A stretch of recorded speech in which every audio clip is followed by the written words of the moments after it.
الحمد لله رب العالمين والصلاة والسلام على سيدنا ومولانا وحبيبنا وشفينا وطبيب قلوبنا محمد وآله وأزواجه وذريته وأصحابه وأتباعه أجمعين إلى يوم الدين برحمتك يا أرحم الراحمين رب زدنا علما۔ علامہ اقبال رحمۃ اللہ علیہ کی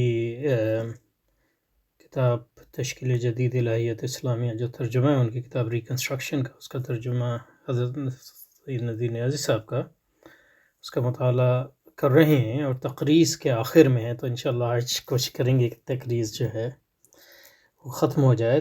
تو فرماتے ہیں کہ بئیں ہمہ، یعنی پچھلی بحث سے جوڑ لیں اس کو، اگر یاد نہ ہو تو دوبارہ دیکھ لیں۔ بئیں ہمہ یاد رکھنا چاہیے کہ فلسفیانہ غور و تفکر میں قطعیت کوئی چیز نہیں۔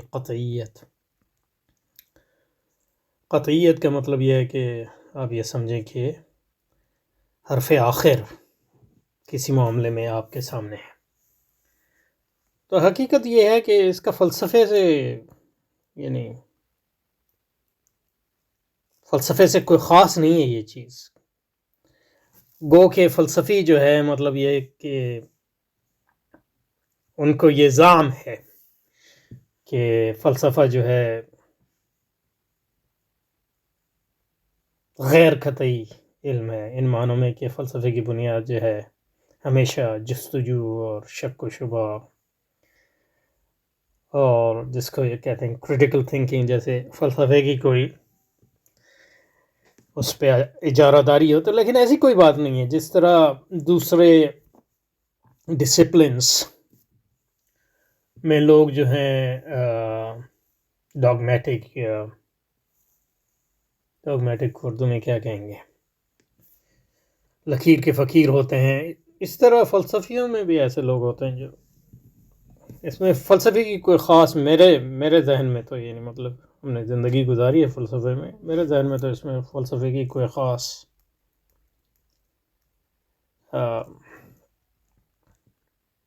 خصوصیت نہیں ہے کہ فلسفیانہ غور و فکر قطعی کوئی چیز نہیں ہوتی۔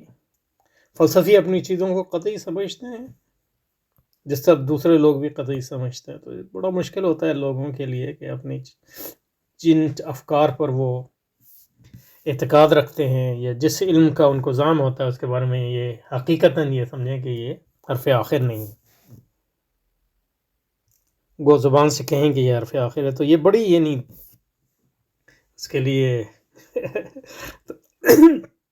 تزکیے کی ضرورت ہے، تزکیے اور تپسیے کی ضرورت ہوتی ہے اس قسم کی، مطلب یہ ہے کہ عاجزی حقیقت میں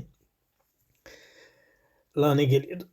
جو یہ کہہ رہے ہیں ٹھیک ہے بھائی، ہمیں یاد رکھیں فلسفے نے غور و تفکر میں قطعیت کو، یہ تو اس میں کہنا یہ چاہیے کہ علم دو طرح کا ہے، تو علم دو طرح کا ہے۔ پہلی تقسیم تو علم کی ہے کہ علم جو ہے وہ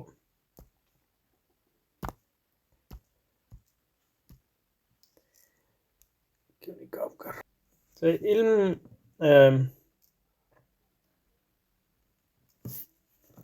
کو دو حصوں میں تقسیم کر سکتے ہیں۔ قدیم، یہ اللہ تعالیٰ کا علم ہے تو اس سے تو ہم ایسے نہیں کر رہے۔ حادث علم تو یہ انسانی ہے، تو ہر علم جو ہے وہ انسانی علم جو ہے حادث مطلب یہ ہے کہ وہ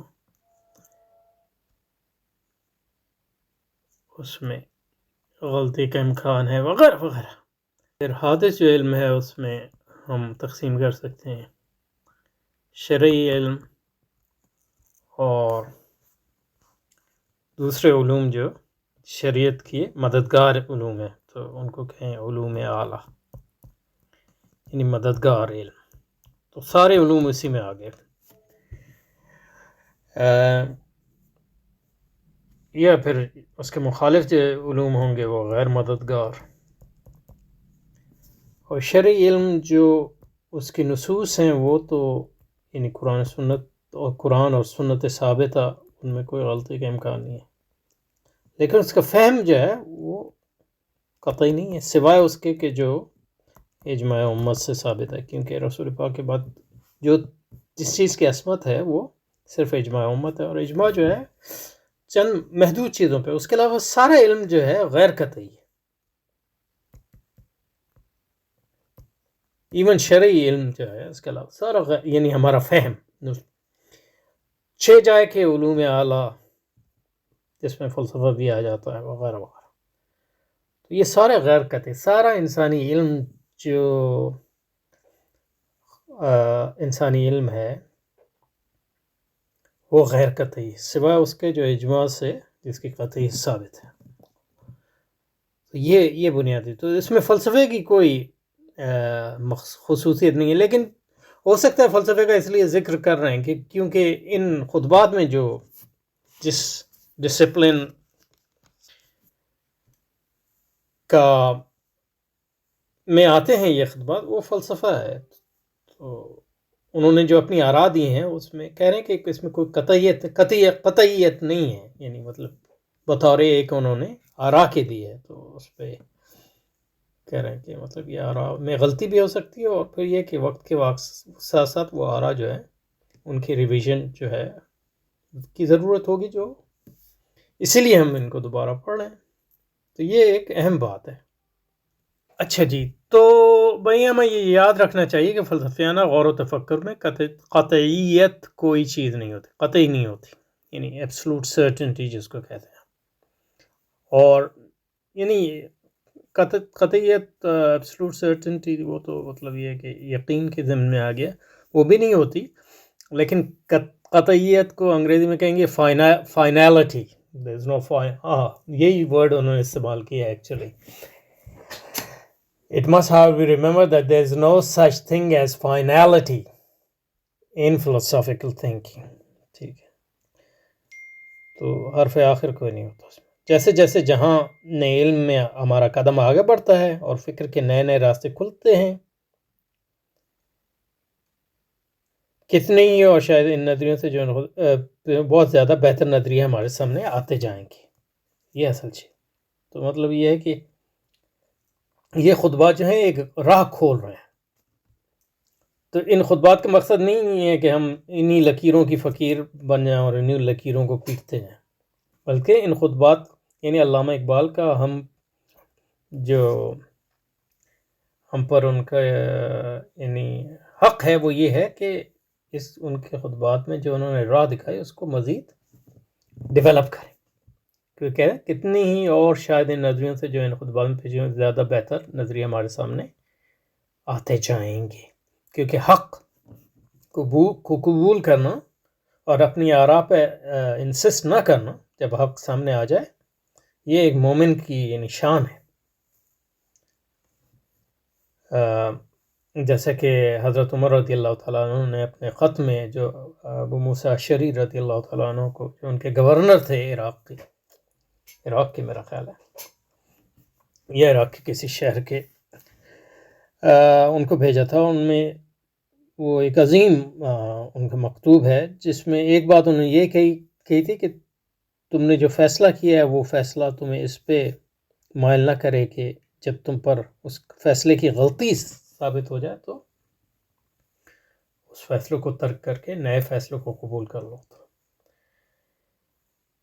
یعنی یہ مومن کی شان ہوتی ہے، جب اس کو اپنی غلطی واضح ہو جائے تو اس کو اپنی رائے کو تبدیل کرنے میں اس کو کوئی ہچکچاہٹ نہیں ہوتی. اس لیے آپ دیکھتے ہیں کہ ائمہ جو ہمارے ہیں مجتہدین مذاہب ہیں، جب بھی ان کی آراء جو ہیں وہ تبدیل کرتے ہیں، یعنی ہر جو اسکول آف تھاٹ ہے اس میں آپ کو ایک سے زیادہ آراء ائمہ کی ملیں گی. امام ابو حنیفہ کی، امام شافعی کی، امام مالک کی، امام احمد بن حنبل اور دوسرے ائمہ کی. اس کی وجہ یہ ہے کہ ان کو جب پچھلی آراء تبدیل کر دیتے ہیں جب نیا ان کے علم میں اضافہ ہوتا ہے یا اپنی غلطی کا احساس ہوتا ہے وغیرہ. تو اسی طرح جو ہے اس میں بھی یہ ہونا چاہیے. تو ہم تو مطلب یہ ہے کہ ہمارا علم تو کہیں اس درجے کا ہے ہی نہیں، یعنی اس کا عشر عشیر بھی نہیں ہے، تو پھر ہم کیوں اپنی آراء پہ جو ہے انسسٹ کریں. تو یہ فرما رہے ہیں. تو یہ بہت اہم بات ہے. اور اس کے بعد جو آخری جملہ ہے وہ یعنی مطلب یہ ہے کہ اس پوری تقریر کی جان ہے، اور پورے جو خطبات کو پڑھنے کے لیے ہمارا جو ہے چراغ راہ ہونا چاہیے، بلکہ سارے کام کے لیے ہمارا چراغ راہ ہونا چاہیے۔ اور وہ یہ ہے کہ فرماتے ہیں ہمارا فرض بہرحال یہ ہے کہ فکر انسانی کی نشو و نما پر نظر رکھیں، باحتیاط نہیں، یعنی مطلب گہری نظر رکھیں۔ اور اردو میں مطلب یہ لفظی ترجمہ تو ٹھیک لگ رہا ہے، لیکن یہ کہ اردو میں پھر اس کے معنی ذرا مختلف ہو جاتے ہیں۔ ہمارا فرض بہرحال یہ ہے کہ فکر انسانی کو یعنی بڑے چوکنا ہو کے دیکھتے رہیں، اس کی نشو و نما پر نظر رکھیں۔ فکر انسانی یعنی مطلب فکر انسانی سے مراد جو ہے ان کی مغربی فکر ہے، یعنی سائنس اور فلسفہ بنیادی طور کڑی نظر رکھیں، چوکنا رہیں۔ نشو و نما مطلب یہ ہے کہ ڈیولپمنٹ یا پروگریس، اور اس میں آزادی کے ساتھ، آزادی کا مطلب یہ ہے کہ آزادی سے بھی زیادہ جو علامہ اقبال نے لفظ استعمال کیا وہ انڈیپینڈنٹ ہے، یعنی استقلال کے ساتھ، مستقل ہو کر، یعنی آپ مغرب کی ضمیمہ نہ بن جائیں، اس کو فکر کو سمجھیں، مستقل اپنے وجود کو جو ہے اور اپنی روایات کو اور اپنے علوم کی روایات کو اور اپنی ثقافت کو پر جم کر اپنی استقلالیت کو سے مطلب یہ ہے کہ کمپرومائز یا مسالت کیے بغیر، اپنے استقلالیت پر کمپرومائز کیے بغیر بالکل، یعنی مطلب یہ ہے کہ مستقل مزاجی، مستقل استقلال، انڈیپینڈنٹ مائنڈ، یعنی مستقل ذہن، ایسا ذہن جو دوسروں کا تابع نہ ہو، غیروں کا تابع نہ ہو۔ تو جب آپ سائنس کو پڑھیں، فلسفہ کو پڑھیں، تو مغرب کے غلام بن کے اور ذہنی غلام کے طور پہ نہ پڑھیں، بلکہ ان کو ذہنی استقلال کے ساتھ پڑھیں اور ان کو نقد و تنقید کے ساتھ اس کا مطالعہ کریں، یعنی کریٹیکل ایٹیٹیوڈ، یہ لفظ استعمال کی۔ کریٹیکل ایٹیٹیوڈ کا مطلب ہے کہ ایک فاصلہ رکھیں اس سے، اس کے گرویدہ نہ ہو جائیں، فاصلہ رکھ کے اس کو جانچیں اور اس میں دیکھیں کہ کون سا اس میں بات صحیح ہے اور کون سی مزید توجہ طلب ہے اور کون سی غلط ہے۔ یہ نہیں کہ مطلب رتب و یابس سارا ہی لیتے جائیں، جیسے کہ ہم لوگوں کا مطلب یہ ہے کہ وتیرہ بن گیا ہے، افسوس کی بات ہے۔ تو یہ نہیں موٹو ہونا چاہیے ہمارا جب بھی ہم فکر غیر، اور یہ موٹو علامہ اقبال بھی دے رہے ہیں اور امام غزالی نے تحفۃ الفلاسفہ میں بھی مقدمے میں تقریباً یہی بات رکھی۔ تو اس لحاظ سے علامہ اقبال نے جو ہے اس میں ایک کوزے میں دریا بند کر دیا، ماشاءاللہ سے، اللہ ان کی روح پر اور سید نذیر نیازی صاحب کی روح پر اپنی برکتیں نازل فرمائے اور ان کی غلطیوں اور لغزشوں کو اور ہماری بھی غلطیوں اور لغزشوں کو معاف فرمائے۔ تو اب دیکھیں اس کو دیکھتے ہیں، اس جملے کو جو اصل انگریزی ہے اس میں دیکھتے ہیں، تاکہ جو ہے اس پہ پھر انشاءاللہ بات ختم کریں۔ تو جو علامہ اقبال ارشاد فرما رہے ہیں وہ یہ فرما رہے ہیں کہ جناب our duty is to carefully to watch the progress of human thought، انسانی فکر کی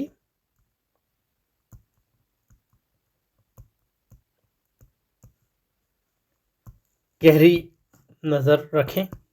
کیوں کہ یہ انسانی فکر جو ہے حکمراں ہے اس وقت دنیا میں، تو اس سے صرف نظر تو کر نہیں سکتے، اور یہ اسلام کے لیے بہت بڑا جو ہے ایک چیلنج ہے۔ سائنس اور فلسفہ اسلامی عقائد کے لیے چیلنج ہے، اور چیلنج کے ساتھ ساتھ امکانات بھی پیش کرتا ہے۔ اس انسانی فکر کی جو اس میں جو ترقی ہو رہی، ترقی کا مطلب یہ نہیں ہے کہ وہ اچھائی کی طرف ترقی ہو رہی ہے، یعنی اس میں جو ڈیولپمنٹ ہو رہی ہے اس پر گہری نظر رکھنے کی ضرورت ہے۔ پہلی بات، کیوں گہری نظر رکھنے کی ضرورت ہے؟ کیونکہ وہ فکر حکمراں ہے، اس تہذیب حکمراں ہے، تو اس کا ہم پہ اثر تو ہو ہی رہا ہے. تو اگر ہم اس پہ گہری نظر نہیں رکھیں گے تو اور اس پہ غور و فکر نہیں کریں گے تو ہمارے جانے بوجھے بغیر وہ ہم پر اثر ڈالے گی. لیکن اگر گہری نظر رکھیں گے اور چوکنا ہے اور اس کو پڑھیں گے، اس پر غور و فکر کریں گے، کم از کم ہم میں سے جو لوگ ہیں کر سکتے ہیں، تو اس کے نتیجے میں ہمیں پتہ چلے گا کہ اس فکر میں اچھا کیا ہے، برا کیا ہے، خطرات کیا ہیں، امکانات کیا ہیں، وغیرہ وغیرہ. تو یہ امت کا کام ہے.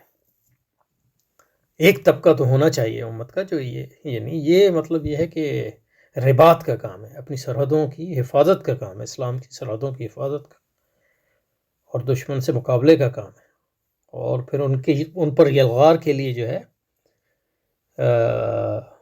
میدان صاف کرنے کا. تو انسانی تو فکر جو مغربی فکر ہے اس پر گہری نظر چوکنا رہے، یعنی کیا ہو رہا ہے، کیا نہیں ہو رہا، اور اس پر ہم پر کیا اثرات ہو رہے ہیں، وغیرہ وغیرہ. اور اس انسانی فکر پر بحث و تمیز کریں، اس کو سمجھیں ایسا کہ فاصلہ رکھ کر، یعنی ایسا نہ کہ سمجھیں گے مطلب یہ کہ یہ کوئی اپنی ہی چیز ہے. ڈسٹنس جس کو کہتے ہیں، کریٹیکل ایٹیٹیوڈ اسی کا نام ہے. ایک فاصلہ رکھ کے کسی چیز کو دیکھیں، اس سے اتنا قریب نہ ہو جائیں کہ مطلب اس کو جانچ ہی نہ سکیں مستقل طور پر. تو مستقل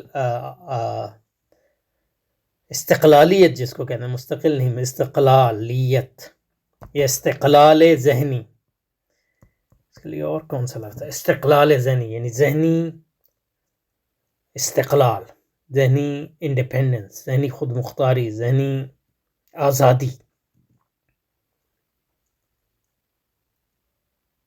وہ بہت ضروری ہے، کیونکہ اگر آپ انڈیپینڈنس آف مائنڈ نہیں ہوگا، کریٹیکل ایٹیٹیوڈ نہیں ہوگا، تو آپ اس فکر میں ضم ہو جائیں گے اور وہ آپ کو ایک دریا کی طرح جو ہے آپ پر حاوی ہو جائے گی. تو بند باندھ کے اس کو ایک اپنے بند باندھ کے اور ایک اپنے پلان کے مطابق اس پانی کو جو ہے ایک جگہ جمع کر کے پھر اس کو بحث و تمیز کریں کہ اس میں کیا صحیح ہے، کیا غلط ہے، کیا خطرہ ہے، کیا امکانات ہیں. اور یہ ایک مستقل کام ہے، کیونکہ جو ہماری بحث و تمیز ہوگی، جو ہماری جانچ ہوگی، وہ حرف آخر تو نہیں ہو سکتا. اور دوسرا یہ کہ جو فکر ہے وہ بھی اس میں اضافے ہو رہے ہیں، ہر روز اضافے ہوتے ہیں. تو آپ کا کام کبھی ختم نہیں ہوگا، یعنی جب تک اللہ تعالیٰ سے نہ ملیں. تو کام ابھی باقی ہے، نور توحید کا اتمام ابھی باقی ہے. تو یہ اس کا ایک مطلب بہت بڑا جزو ہے، اس نور توحید کا جو کام ہے، اس کے اتمام کا کام ہے، اس کا ایک بہت بڑا محاذ ہے. اس محاذ پہ کم از کم کچھ لوگ اس امت کے ہمیشہ جو ہے قائم اور چوکنا رہے اور اس کا دیکھیں اور اس محاذ کی حفاظت کا. تو یہ حضرت علامہ. تو اس کو یہاں پہ رکتے ہیں انشاءاللہ. تو اگلی بار پہلے خطبے کا آغاز کریں گے انشاءاللہ.